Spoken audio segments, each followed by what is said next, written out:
Okay, so we have modeled each of our individual components, and our final goal is to create a full assembly here and also input the fasteners from the Fusion parts library. So let's go ahead and start to make our assembly. So to do this, let's come up to the top. Let's go on a new design. And it's within this new design that we are going to insert each of the individual components. We're going to constrain these using joints in Fusion, and then our assembly will be complete. And so the process of forming an assembly in Fusion is considerably different from traditional CAD softwares, such as Autodesk Inventor, SolidWorks, Siemens NX. In these traditional programs, we create a dedicated assembly file and then draw in the individual part files that we drew previously.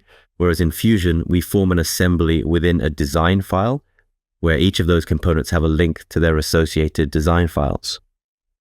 So with our new design open, let's come up to the top left and we're going to hit Show Data Panel. And then within the data panel, you need to locate under your projects the And then within the data panel, you need to locate within your projects the 4 parts that we previously drew. So mine are in Home Fusion Course project.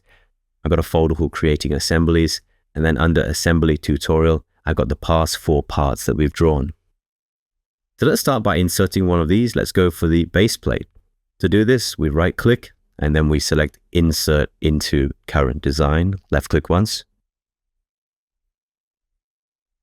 Another part is brought into this design, and straight away we have the option to move this. So this is relative to the X, Y, and Z axis in this environment. We can move it in any direction like so. We also have the ability to rotate it, and we can control all of these parameters with the toolbox here. We've also got the circle in the center, so that's a free move. And then we've got 3 individual squares here, and they relate to just moving under 2 axes. So for example, this one here is the XZ. This one here is the YZ. This one here is the XY. Let's go back on the home view then, and let's rotate this part by 90 degrees in this direction here. We're happy with that orientation. Going to press OK. That's our first part insert. And then if we come over to our browser, we'll then see that we only have one design in here, or one part. So this is the base plate. And we see we've got this chain symbol here. And this represents a link to the original file, which is here. And at this point, it would be a good idea to save this file. So let's click Save. I'm going to tuck this fully assembly. And that is the correct location. Make sure the product's correct. Click Save. And then we should see that appear in the data panel here. As we see, yeah, it's just popped up there. It's just uploading that data. Let's continue with our assembly then. Let's import some more parts. Let's go for the bracket arms. I'm going to right click, Insert into Code Design. I'm just going to roughly position these. So you could accurately position them, but I want to show you how to use joints. And so I'm just going to roughly throw them into place. Okay, something like that. It's good for now. Happy with that position. Let's press OK. Let's do exactly the same. We've got the other side. Again, I'm going to use these arrows down here and move this into position. Move that up. And rotate that 180 like so. Okay. Let's go ahead and put a pin in. Right click, Insert. Roughly position this. Let's go on the right view. Move that arrow up. Okay, that's all right. And the same for the wheel. So right click, Insert into Card Design. Again, going to go on the right view for this one. Roughly position this. Okay. Go back to the home view. And then if we want to readjust any of these, it's very simple. We just hold down a left mouse button and we can drag and move that around. Now, some students have advised me that they are unable to do so. No problems at all. We come up to our tools at the top and we come under the selection tools, hit the drop down, and you'll see here there's a checkbox for component drag. And with that turned on, we can freely drag items. I have it turned off. We're unable to freely drag unless we hold down Alt on the keyboard.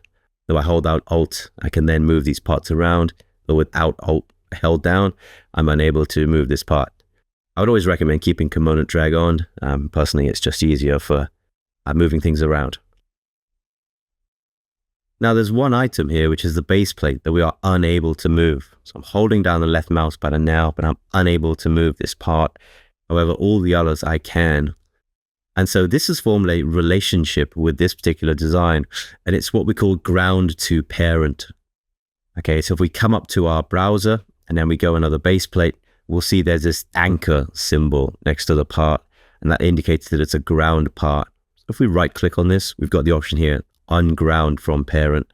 So the parent in this case is referring to this particular design file. So it's referring to the origin, the X, Y, and Z. This part is ground to that datum, and so we are unable to move it. But we can right click on it, unground it, and then we have the free option to move that. When we keep that ground for the time being, I like to have the first part grounded, and that's what we do in traditional CAD softwares, because then every other part, as we form the constraints or the joints in Fusion with this part, it's then all related and everything is fixed in position. So we can be ensured that all the relationships that we want are in place.